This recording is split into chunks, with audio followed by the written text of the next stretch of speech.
All right. I want to do a little video where I talk about green screens just a little bit. I'm still learning how all of this software works. I'm playing around with a new tool called Meld, and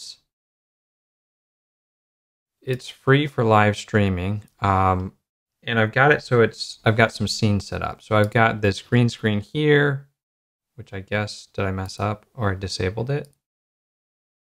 I disabled it because I wanted to sort of show off, but this is the one that I've sort of finalized. I had another one. It's really hard with their settings. Really struggle with that. And then I've got these different sizes. So I've got the Elgato Stream Deck as well, and I've got a couple lights. So I've got a light here and here. I've got two on either side lighting up my backlight. And then I got another light up there. Trying to do some hair, make it a little bit more interesting. I'm not sure how well I'm doing it. But it was really frustrating to get set up with Meld Studio. I'm still not sure if I've got the settings correct. And this is daylight, so it is overcast outside. I don't have a controlled light environment. I have external light from two windows, so one behind me and one to the side over here. And that makes it a little bit more challenging. I think I need to have separate green screen settings for nighttime and daytime. I'm not sure yet. So I might need just a whole separate set of scenes. So with Stream Deck, I have set up these scenes along the bottom. So I can just press these keys, and I've got one that makes myself a little bit bigger just to sort of experiment. I've got one that takes away the green screen and gets rid of the cropped edges. Then I've got another one which puts me in a box. If I'm not using a green screen, I can do something like this. And then I've got another that moves the box to the left side or back to the right side. And this is just so that if I need to move out of the way, I can move out of the way. And then I've just got a general talking one. Now this one you can see right along the edges. That's where my green screen doesn't stretch all the way. Now the other issue I have is I have really reflective glasses. They're really thick. You can't really tell it, but they're as thick as the frames. And that creates its own challenges because I get screen reflections from the screen in front of me if it's too bright. So I have to like dim it down to sort of help with that, but then I can't see what I'm doing. So it's kind of like this trade-off, and I don't know how to necessarily fix that. I don't know if that's just because there's so much glass in front of my eyes that makes it hard. And I could use contacts and go without glasses, but then my eyes dry out. And so I only use contacts when I'm running or playing Ultimate Frisbee. And then I tend to not use it here. I've tried it with the Apple Vision Pro, but it's just too tiring. So that's kind of my setup. And I just wanted to talk about the green screen settings because this has been a little bit tricky to figure out. So let's take a look at this one right here. Actually, let's go to the big one. This will be the most pronounced effect. So I have a bunch of, these are a bunch of experiments that, I guess this one's still working. I didn't realize I had that one on. Okay, it's not even doing its thing right now. So I'm just gonna go ahead and, so there's presets, then there's effects. You hit plus, and then you're gonna look for Chroma Key.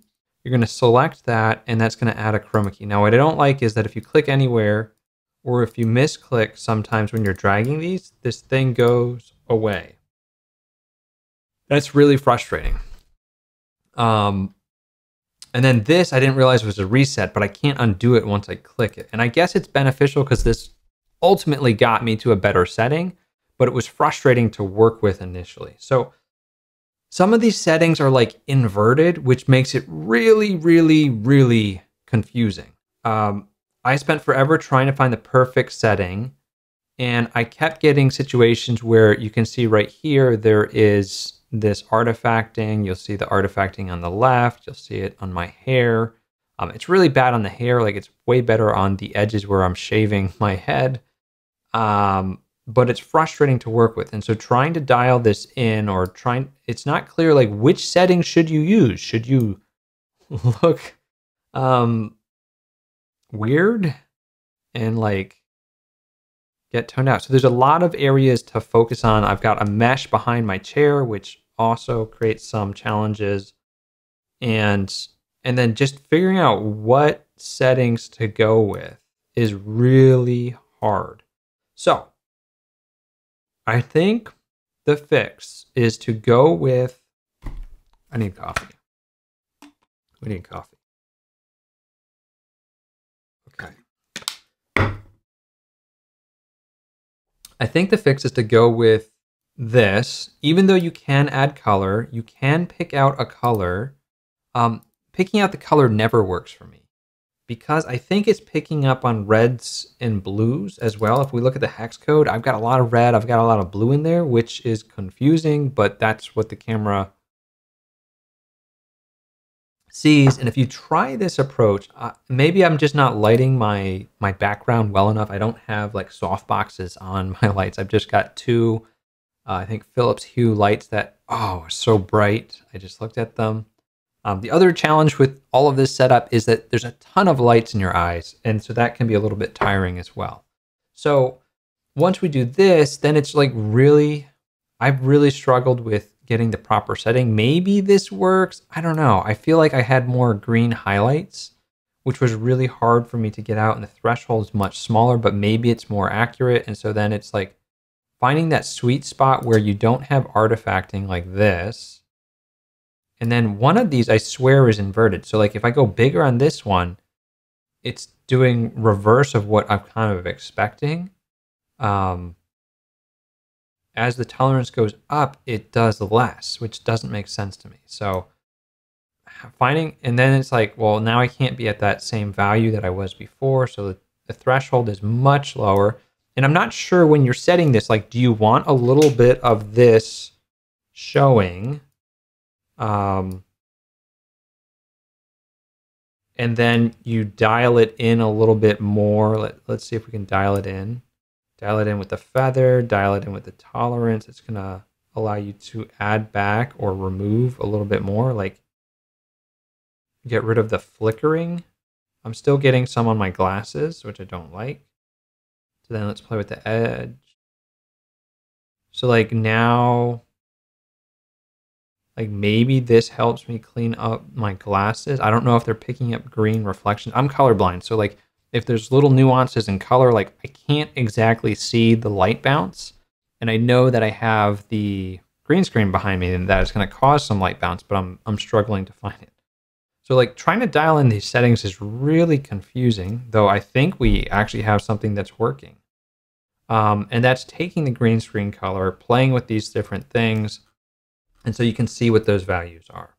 Now, you're going to have to play around with this a lot. I've created a lot of these chroma keys. I wish you could rename them. Right now, I don't see a way to rename the effects. I see a remove, so I was playing with the hue and saturation, but that didn't help. If we create one more, we can run through it again. Nope, not corner pin. Where'd it go? Chroma key.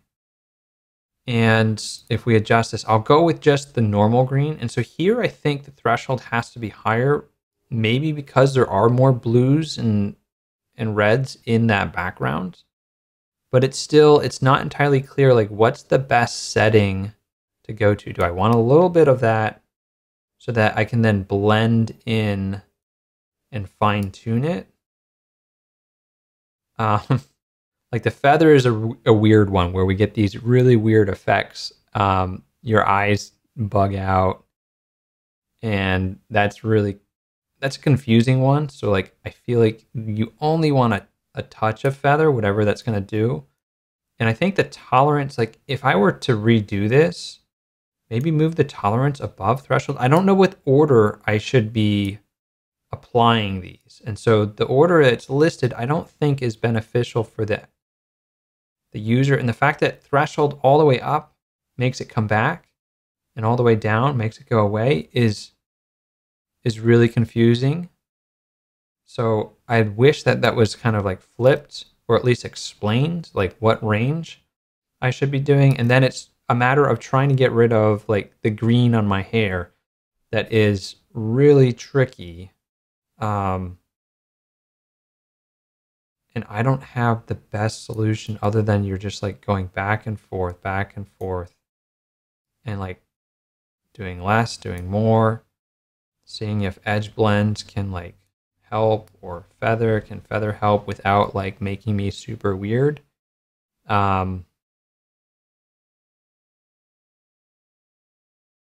Maybe my threshold's too high. So then it's like, okay, so let's bring threshold to like, I don't know, do I turn tolerance all the way up and find a threshold where like it's just disappearing, and then bring tolerance down?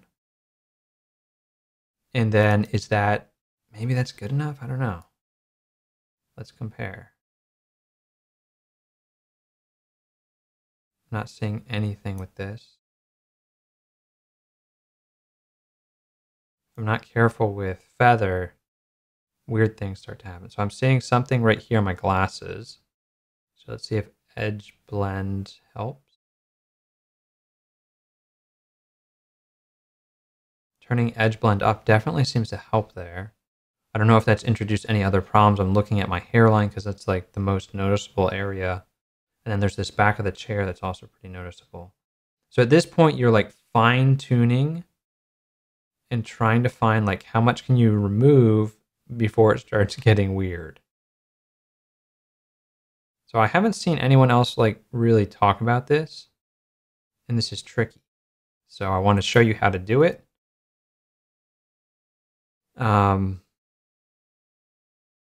Just because I wasted a lot of time on it. So that's feather. Starts to get weird at 7, so we go take it back down. Like, I can make my chair more see-through, but then I become more see-through, so we don't want that. So what if we do 0.4? I'm getting a little weirdness right back here. So maybe my threshold is too high. So we take that down to 41, but now we're seeing more green in my hair. Maybe the tolerance can allow us to get rid of some of that.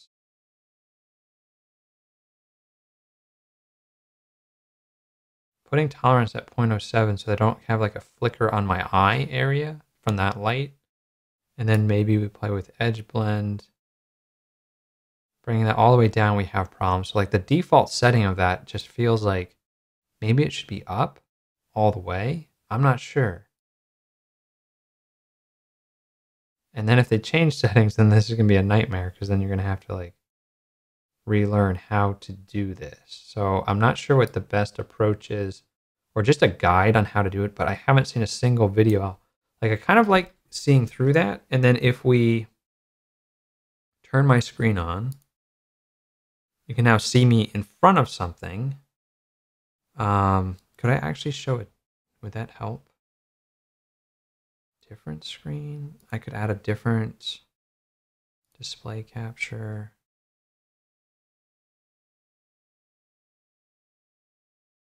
Select, if I do my built-in. I don't know if that helps. We at least don't get the weirdness. So this allows us to not have too many overlapping things, so that we can focus on some of the green screens. And then I can go back to my Elgato 4K and we can adjust some of these settings. So, and some of this is just me going back and forth, looking for a value like 0.43 or 0.4, kind of like 0.4. Starting to see more artifacting here. Too high. Feather at like 0.03 or 0.04.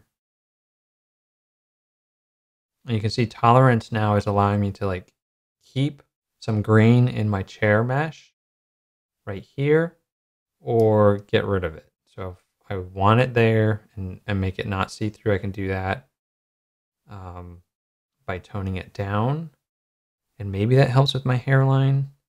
And then if we turn it off, you can see I've got a lot of like little hairs. Those are getting clipped, and that, I guess that's okay.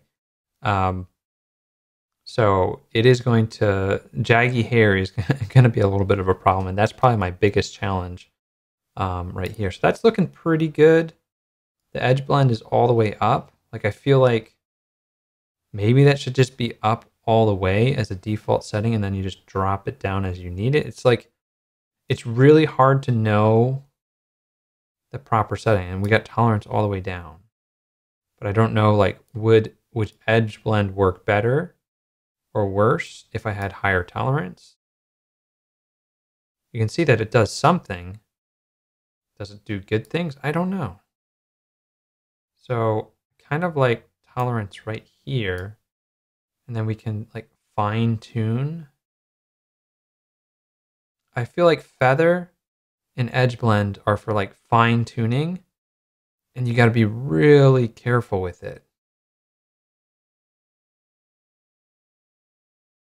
I'm not seeing anything in my glasses. Looking at the reflections. This reflection looks okay.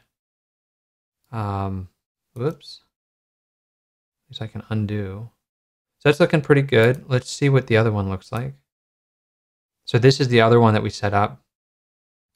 Which one was this? So those are like two values I set up, and let's see how different this is.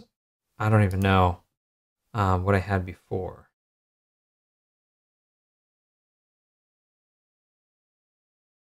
Okay, so what did we end up with? 0.44. Totally different on these last two. For that one. And then the other one is like this. So it feels like there's multiple ways to sort of get decent results. I don't know if they're always going to be great results, but that's one thing that you can play with just to sort of see if it helps you. So hopefully this was helpful. I am using this so that I can quickly do like a screencast and talk through something. And that's kind of what I'm playing around with. If I want to live stream, I kind of like green screen, but I'm also wondering maybe I don't do green screen. And so that's really something that you've got to figure out. So I don't have all the answers right now, but hopefully this was helpful on setting up Meld Studio. And